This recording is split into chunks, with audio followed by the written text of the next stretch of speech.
If you clicked on this video, you probably want to get into top business schools like Stanford, Harvard, and Wharton. You know that a good GMAT score will help you, but what about applications? How do schools choose one candidate over another, and how can you create the best application possible? Well, those are all the questions that we will have answered by the end of this video. So let's start and look at how to craft an application so good that business schools won't be able to ignore you. Number 1, academics, GPA and GMAT. BSchools want candidates who can handle their academics. Strong test scores and GPAs also help schools maintain their class profiles and rankings. If you're still an undergrad, aim for a strong GPA and ensure your GPA reflects academic strength. But if you've graduated and cannot change your GPA, don't worry, that is what the GMAT scores are for. GPAs are not very helpful for comparing candidates from different schools, as the program difficulty, leniency in grading, and grading schemes vary from school to school. Therefore, GMAT scores better metrics and act as equalizers to compare a large number of students. Research the schools you want to get into and look up the latest class profiles. You will have a good estimate on how much your GPA or GMAT score needs to be in order to secure an admission there. Aim to hit at least the average, and if you are an overrepresented candidate, add 30 points to that. If you need the list of average GMAT scores, there is a link in the description. Number 2, essays, telling your story. The essay is a very important part of your application that you need to use to its full potential. Admissions committees want to understand your motivations, your career trajectory, and why you've chosen their school specifically. The essay will provide a personal and research narrative on why they should choose you over thousands of other applications. You need to carefully tell your story, identify your key life moments, and write down significant events and experiences in your life that shaped who you are and what you chose to do. Remember to stick to a narrative and base your story around that. Clearly explain why you need an MBA. Link your past experiences to your career goals and explain why an MBA is necessary to achieve them. You will also need to craft separate essays for separate schools, explaining why that particular school is the best fit for you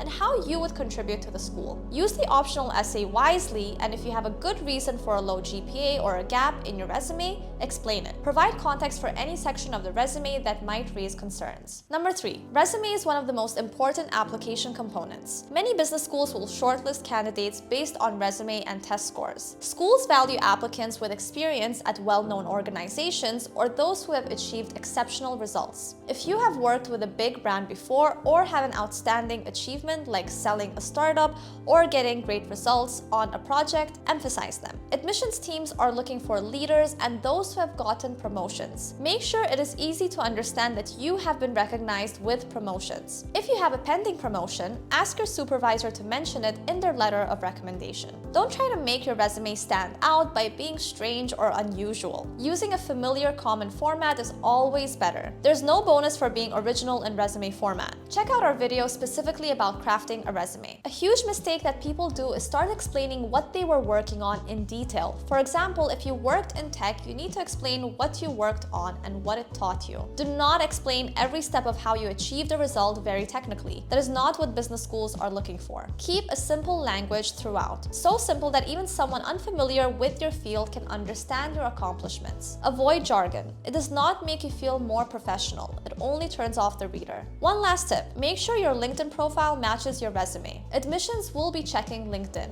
Also remember that your resume will undergo background check verification after admission to verify employers, positions, and salary. Number 4, LORs. A letter of recommendation gives the admissions team insight into how you function in a work environment and how others perceive your abilities. Choose your recommenders wisely. It should be someone who can speak to your character and performance in detail. A senior figure who only knows you superficially will make an LOR that is superficial as well. It is your job to make the writing part easier and focused. Summarize your key achievements and contributions in a document and encourage your recommender to express how much they value you, not just list your accomplishments. Emotional connection is important as well. Number 5, networking with alumni and attending info sessions. Showing the admissions committee that you've done your homework and understand the school's unique offerings shows that you are truly invested in their program. Engage with alumni or current students to get insights about the program and tailor your application accordingly. Join virtual or in-person informational sessions to learn more about the school culture and include this knowledge in your essays. Remember to keep the application simple to understand. Be authentic in your writing style and you will have a killer application. Now that you know about how to build a killer application, you should put all your efforts into your GMAT prep, because with the right score and the application, you can go into a top business school. Subscribe to GMAT Club and check out our website for mock tests, study material, and much more. Thank you guys for watching and take care.